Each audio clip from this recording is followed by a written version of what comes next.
এইভাবে একবার ভেন্ডি রান্না করে খেয়ে দেখতে পারো, খুবই ভালো লাগে। ভাত রুটি দুটোর সাথেই গরমে হালকা পাতলাই রেসিপি, পেট ঠান্ডা করার রেসিপি। তাহলে আর বেশি কথা না বলে রেসিপিতে যাওয়া যাক। দেখতে থাকো বন্ধুরা, স্কিপ করো না, তাহলে বুঝতে পারবে না কিভাবে আমি এটা রান্না করছি, কি দিয়েছি। প্লিজ বন্ধুরা, তাহলে রেসিপিতে চলো। নমস্কার বন্ধুরা, আপনারা দেখছেন কুকিং হাউস অফ অনিমা। আজকে এখানে ভেন্ডি নিয়ে নিয়েছি, দেখতেই পাচ্ছ। এই ভেন্ডির একটা রেসিপি তোমাদের সাথে শেয়ার করব। ভেন্ডিগুলো আমি পুরো ধুয়ে নিয়েছি গোটা, কেননা ধুয়ে তো আর কেটে তো আর ধোয়া যায় না, ওই জন্য পুরো ধুয়ে নিয়েছি। এবার আমি এটাকে দুভাগ করে, দেখো এরকম সাইজের করে ভেন্ডিগুলো আমি কেটে নেব। যেগুলো ছোট সেগুলোকে আমি একটুখানি গোটাই রাখবো, আর যেগুলো বড় সেগুলোকে আমি দুভাগ করে কেটে নেব। তাহলে ভিডিওটি স্কিপ না করে পুরোটা দেখো বন্ধুরা, আমি কিভাবে ভেন্ডিটা রান্না করছি।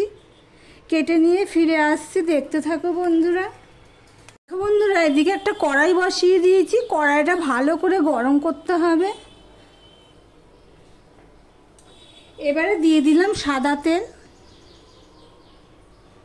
এই পর্যন্ত যারা ভিডিওটি দেখছো লাইক দিয়ে কন্টিনিউ করো। আর এদিকে দেখো ভেন্ডিগুলোকে আমি ঠিক এইভাবে কেটে নিয়েছি। তেলটা গরম হয়ে গেছে, এবার আমি ভেন্ডিগুলো সবার প্রথমে ভেজে নেব।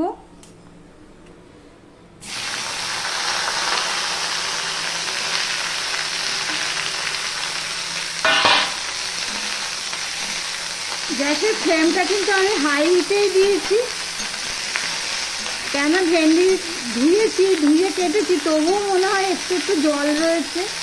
তোমরা চাইলে এটা মুছে নিয়ে তারপর দিতে পারো। আর যদি ছোট করে দিতাম তাহলে নালসে হয়ে যেত। সেই জন্য আমি হাই হিটেই ভেজে নেব। দেখতে থাকো বন্ধুরা, প্রথম দিকে হাই হিটে ভাজবো, তারপরে পরে মিডিয়াম টু লোতে দিয়ে দেবো। দেখো বন্ধুরা, ভেন্ডিটা ভাজা হয়ে গেছে, দেখতেই পাচ্ছ। এখানে একটা কথা, এখানে কিন্তু আমি নুন টুন দিইনি, কেননা নুন দিলে, নতুন বন্ধুদের উদ্দেশ্যে বলছি, নতুন রাঁধুনি যারা তাদের উদ্দেশ্যেই বলছি। যারা অনেকদিন ধরে রান্না করছো তাদের তো জানোই, নুন দিলে কি হয়, জল বেরিয়ে যায়, তাহলে কি হয়, নালসে হয়ে যাবে। আমি যেহেতু নুন দিইনি, জল ঝরিয়ে ভেন্ডিগুলো ভাজতে দিয়েছি, সেই জন্য দেখো নালসে হয়নি, কিছুই হয়নি। দেখো তোমাদের সাথে কথা বলতে বলতে ভেন্ডিগুলো আমি তুলে নিলাম। এবার দেখো আমি সর্ষের তেল দিয়ে দিচ্ছি, 2 চামচের মতো হবে। আমি সর্ষের তেল দিয়ে দিলাম। এবার আমি ভেন্ডিগুলো রান্না করব। দেখো আমি পেঁয়াজ কেটে নিয়েছি, 3টে কাঁচা লঙ্কা নিয়েছি। আমি এখানে গুঁড়ো লঙ্কা ব্যবহার করব না। টমেটো নিয়ে নিয়েছি, আর একটা আলু, বড় সাইজের আলু কেটে নিয়ে নিয়েছি। সবার প্রথমে তেলটা হয়ে গেছে, সবার প্রথমে আমি একটু 5 ফোড়ন দিয়ে দিলাম। 5 ফোড়নটা দেখো হয়ে গেছে, কড়াইটা তেলটা ভালোই গরম হয়েছে। এবার দিয়ে দিচ্ছি পেঁয়াজ, দিয়ে দিলাম কাঁচা লঙ্কা, 3টে কাঁচা লঙ্কা। লঙ্কাগুলো ঝাল হয়ে যাচ্ছে, তোমরা চাইলে এখানে গুঁড়ো লঙ্কা ব্যবহার করতে পারবে, কিন্তু আমি গুঁড়ো লঙ্কা ব্যবহার করবো না, এটা কাঁচা লঙ্কাতে দারুণ স্বাদ হয়। একটু পেঁয়াজটা ভাজা ভাজা হয়ে গেছে, এবার দিয়ে দিচ্ছি আলু। এবার আলু, পেঁয়াজ, লঙ্কা সবগুলো আমি ভাজতে থাকবো। দেখো বন্ধুরা, পেঁয়াজ, আলু, 5 ফোড়ন, কাঁচা লঙ্কা একটা সুন্দর গন্ধ বেরোচ্ছে, পুরো ভাজা হয়ে গেছে। এবার আমি নুন টুন তো কিছুই দিইনি, তাই আমি নুন দিয়ে দিলাম।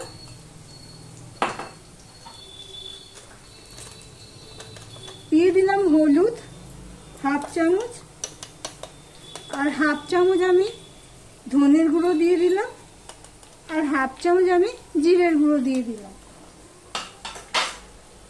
একটুখানি আমি জল দিয়ে দিলাম, এখানে কিন্তু আমি লঙ্কার গুঁড়ো ব্যবহার করিনি।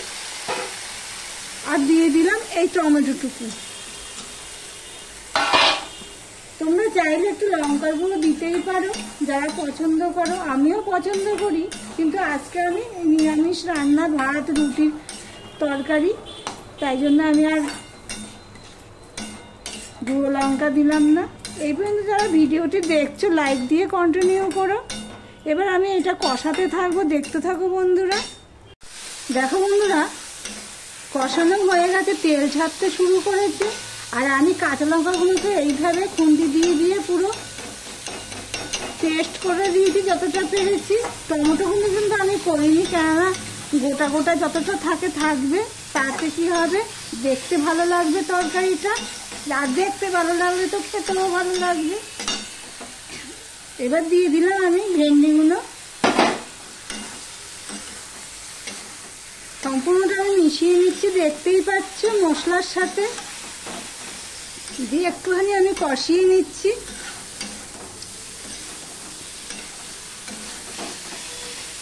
মিনিট খানিক আমি এইভাবে কষিয়ে নেব, দিয়ে আমি অল্প একটু জল দিয়ে দিলাম।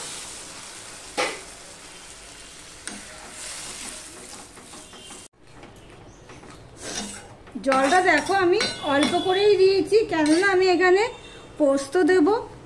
হ্যাঁ, ভেন্ডিটা আমি আজকে পোস্ত দিয়ে করছি, তাই আমি এখানে পোস্ত বাটা দিয়ে দিলাম। তবে পোস্ত বাটাটা দিয়ে আমি একটুখানি মিশিয়ে নিয়ে দেখবো কতটা জল লাগবে, যেহেতু ভেন্ডি আলু দুটোই সিদ্ধ হয়ে গেছে, সেই জন্য এখানে আমি আরও একটু জল দেবো সামান্য।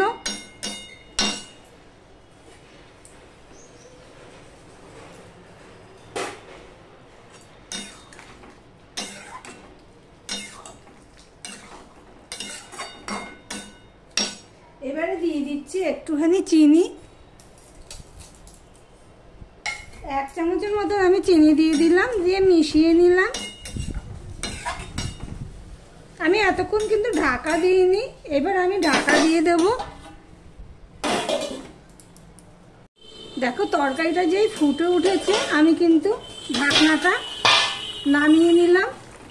এবার আলগা থাকতেই আমি আঢাকা অবস্থায় আমি ফুটিয়ে নেব, ঝোলটা আমি আরেকটু শুকিয়ে নেব। আর এখানে দেখো 2টো কাঁচা লঙ্কা চিড়ে রেখেছি, সেটাও আমি দিয়ে দিলাম, কেননা ঝালটা মনে হলো একটু কম হবে, সেই জন্য।